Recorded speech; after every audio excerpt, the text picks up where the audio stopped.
How's everyone doing? Today I have a Blu-ray collection update with 4 horror pickups right here. And let me know if you've seen any of them and what you think of them. And let me know which one of these is your favorite. Leave me those comments down below. I've got some interesting stuff in here. First up is a signed 4K Steelbook. Let me know if you have any signed Blu-rays or DVDs or 4Ks or anything like that. I like getting signatures on movies that I enjoy. I like going to conventions and stuff like that. I've heard rant videos of people saying, you pay money for signatures?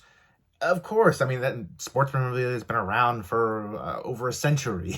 I mean, it's the same thing, movie memorabilia. If you feel connected and you're a fan, you may want to get a signature on there. And this is signed by Tom Holland. It's the Fright Night 4K Steelbook, which is now out of print. I remember on Amazon, this was going for like $100. And I remember last time I looked on eBay, even dented ones of these were going for like $70. So I'm glad I was able to get this. He sold this on his site. He doesn't have it available on his site anymore. It was $60 plus $10 shipping. So $70 in total, which is less than what the Steelbook goes for right now. So if it's in good condition, that is. And this is pristine. So very happy to get this signed up right there in the silver Sharpie, that classic movie poster artwork. And let me know what your favorite vampire movie is of all time and your favorite 80s vampire movie. I feel like this one and Lost Boys are the top two. Vamp with Grace Jones is a personal favorite of mine. My all-time favorite vampire movie is 30 Days of Night. I talked about it ad nauseum, I feel like, on my channel. I love that one. Barrow, Alaska, the snow. I love horror movies with the snowy setting. The blood pops in the white snow. The vampires are just so creepy. Ben Foster is the stranger character. They didn't cop out at the end. I just love that movie so friggin' much. But if I'm going to go between Lost Boys and Fright Night, that's a really tough call. And I think I'm going to go Fright Night. Lost Boys were the original sparkly vampires. Love that one. The soundtrack was amazing. But this one, to me, I feel like I prefer it a little bit more. The characters, Evil Ed, just the actors in general. I think they Lost Boys too. They did a great job. That cast is stellar. But I don't know, for this one, I think maybe I just watched this one first, so maybe that has part of it too. But I just liked the characters too a lot. Just in that realm, I felt it was a little bit more relatable with just how it played out. But obviously, it's a tough choice, but I'm curious to hear your thoughts on that one. A ton of special features on here, a bevy of bonus features, but beautiful matte finish on the Steelbook. And then I'll go ahead and show you. There's the back, and I feel like the second one deserves a Blu-ray release too, and that one still doesn't have a Blu-ray release here, at least not in the US. I thought that was a cheesy, fun one, and I dig that one. But there you go. You have a Blu-ray of 4K and then a Blu-ray of special features. And I'll go ahead. I don't think there's any interior artwork. Yeah, it looks to be just blue right there, but definitely happy to have this 4K Steelbook. And I believe on his website, I think it's Terror Time for Tom Holland's website, he has, I think, 2 other Blu-rays. I actually got another Fright Night Blu-ray, the Eureka Blu-ray for it, signed up by him. I have that in my collection. I'm going to keep that even though I have this Steelbook. And he also has Child's Play, the Scream Factory Blu-ray on there, signed up, which I think you can still get. And I think that's on sale last I checked. But Tom Holland, obviously, I think this is, in fact, I believe all of these, and these 4 right here in this lot, are all directorial feature-length debuts. So I believe this was his directorial feature-length debut. And he directed Child's Play, the Langoliers miniseries, Stephen King adaptation. And he also did, I'm trying to remember, the last couple ones he did, I wasn't a fan of. Twisted Tales, and then Rock, Paper, Scissors. I couldn't stand either one of those. He also did Thinner, though, but I love Thinner, another Stephen King adaptation. But I'm looking forward to seeing what he does in the future, even though I didn't really enjoy the past 2. He's shown he has great talents in the field. Obviously, some iconic Child's Play, super iconic. Fright Night, super iconic. Classic vampire one, especially for 80s vampire. But let me know. And I feel like the sequel, Fright Night 2, doesn't get enough love. That's such a cheesy, fun time. Vampires on roller skates. Just ridiculous, but enjoyable. And I remember there was the remake, which wasn't terrible. And then there was the sequel to that remake, which I don't remember liking that one very much. But super happy to have this 4K Steelbook signed up by legendary director Tom Holland. Not the young actor playing Spider-Man. Next up is Dracula Untold. Again, this was a feature-length directorial debut right here, directed by Gary Shore. I think he did some shorts and stuff like that before. But this was interesting. I love the cinematography. I love the look. The washed out hue really reflects the bleak tone. Really interesting take. But I didn't like the ending at all. The ending left me wanting a lot more. I didn't like how that played out.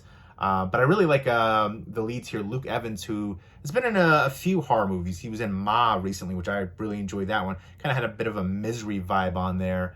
And then he was also in No One Lives, which I think is super underrated. I feel like that is like a twist that was just really cool, and didn't see that one coming, and really enjoyed the heck out of that one. That one deserves more attention and love. But you also have Dominic Cooper in here too. I remember watching him in a movie called The Double back in the day, which I really friggin' loved his performance there, where he played dual characters. But basically, you have Transylvania here getting ready to go at war, and he chooses to become a vampire to save his family and save Transylvania, going up against Dominic Cooper and his army. And there was so much heart there. You got the family dynamic, some creepy shots, and you're really rooting for him and the characters, but you see how things play out, and I just really didn't like the ending. It really bothered me, but I felt like I'm going to keep this one in my collection because there is a lot I really enjoy about it. I could see myself rewatching it again. And that's the thing. If I can't see myself rewatching it, it's got to go. I'm not going to keep stuff in my collection just to have them. But I definitely want to revisit this one. Again, I thought the cinematography especially was stellar. The fight sequences and stuff like that really stood out. And just the washed out hues, a lot of grays and blacks and stuff like that really worked. And then the performances, especially from the two leads, were great as well. So caveats aside, I'm going to keep that one. That's the 4K release. I got this off of Amazon for pretty cheap. I think it was like $10. So for a blind, I don't blind buy quite as much, but that one I figured the price point, and then I think I ended up selling the digital copy for like $4. And hey, actually, now that I'm thinking about it, I don't believe I sold this digital copy. So here you go. If anybody wants the digital copy for Fright Night, right there. First come, first serve.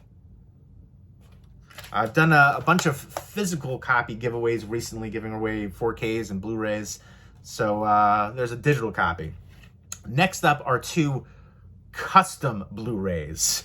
And don't ask me where I got them because it's like Fight Club. You can't talk about it, unfortunately. There's a bunch of different websites out there that will make custom Blu-rays for Blu-rays or for movies that don't have Blu-ray releases yet. And that's the case here. So, use Google, use the internet, and you can maybe find a spot. But this is a site that, doesn't want to be really known. And I feel like they are known. For a while, everybody was talking about them, and then they just went underground a bit. And I'm thankful to be able to still get stuff from them. First up is The Vast of Night, which is a really creepy, like, alien, not necessarily abduction, but kind of like UFO sighting and dealing with aliens and stuff like that. And it's set in the 50s. And I just thought it was super atmospheric, super creepy. There was a scene where I knew it was coming, but it still gave me goosebumps. It's basically a radio DJ and a switchboard operator in a small town in New Mexico in the late 50s.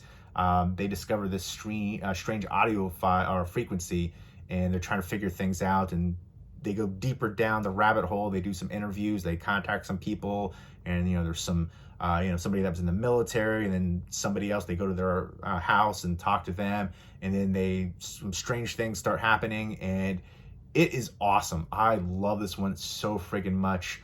And I don't really hear too many people talk about it. I think I might have watched this on Amazon Prime initially.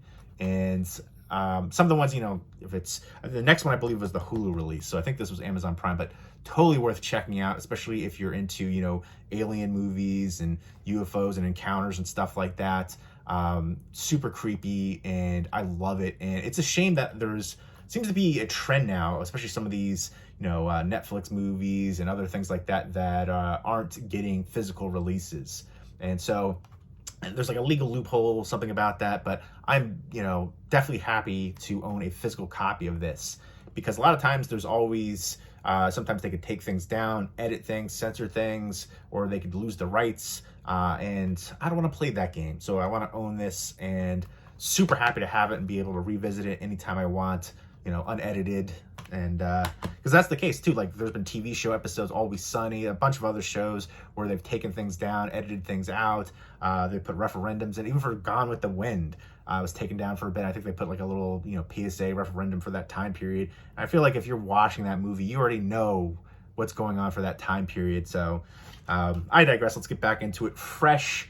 And this one was really surprising. We got a lot of hype, and I feel like movies for me like rarely live up to the hype, but that was definitely the case here. This was a Hulu movie, and Sebastian Stan, who I feel like everybody knows from Winter Soldier, Bucky, but he's been in I feel like he's all of a sudden just everywhere, not just for the Marvel movies, but he was also Tommy Lee and Pam and Tommy, and he actually, both of those actors did a great job in their transformations and for the role.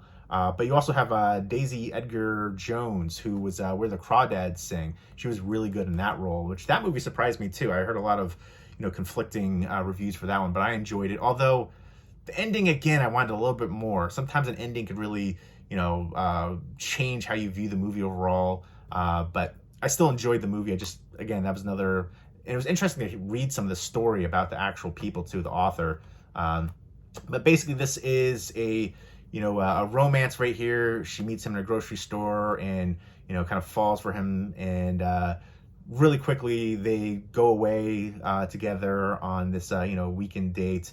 And she finds out she's in for more than she bargained for. I mean, I feel like everybody knows, you see that.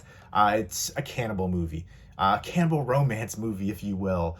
But I thought it had really good tension, great performances from the leads especially, and then some of the other people that, some of the other victims right there. And it's madness at the end. And I thought it was a really entertaining time. And definitely happy to have this one in the collection. So, I feel like she, all of a sudden, both of them kind of, he, again, for the Marvel movies, but her especially too, like just kind of catapulted. Now I'm seeing both of them more often. But this was actually a really good surprise. I feel like both of these were really good surprises, and happy to have these custom Blu-rays in my collection now. And they did a great job with the artwork and stuff like that. And there you go. So I like the disc artwork too. That's a nice added touch. And again, I like having physical copies, so that's what I want. I don't ever want to worry about not being able to see these, or especially the way that I initially saw them. I feel like, especially with some of the transfers too that are coming out, Heat, that's different than how I remember. There was the old, Savini, Night of the Living Dead, when that got the initial release. It was the Twilight Time one. That was, the transfer was different. And then I feel like they did different transfer, I think it was the Sony release, and some of the other releases and stuff like that too. So I just want to have it how I remember watching it, and nothing changed. Let me know if you have any custom Blu-rays in your collection. There's so many movies that still deserve a Blu-ray release. Bright, I know not everybody loved that one, but I wish that one had a Blu-ray release too. I heard they're making a sequel for that one. Kind of like a, fantasy, almost like Dungeons and Dragons modern kind of take.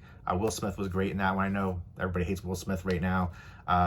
But yeah, let me know movies that you think deserve a Blu-ray release that don't have one yet. I feel like there's still a bunch out there.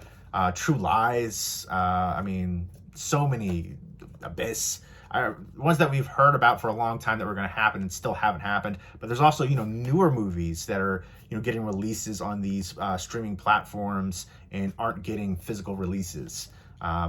So let me know what you think of these, if you've seen them, and which is your favorite of these bunches. And let me know your favorite vampire movie, your favorite 80s vampire movie, which again, that works too well with the Dracula right there. And then if you have any custom Blu-rays, and again, movies that you think deserve a Blu-ray release, if you have any signed movies, Blu-rays, DVDs, 4Ks, Steelbooks, anything like that, let me know. Leave me all those comments down below, and I hope everybody's doing well. Take care.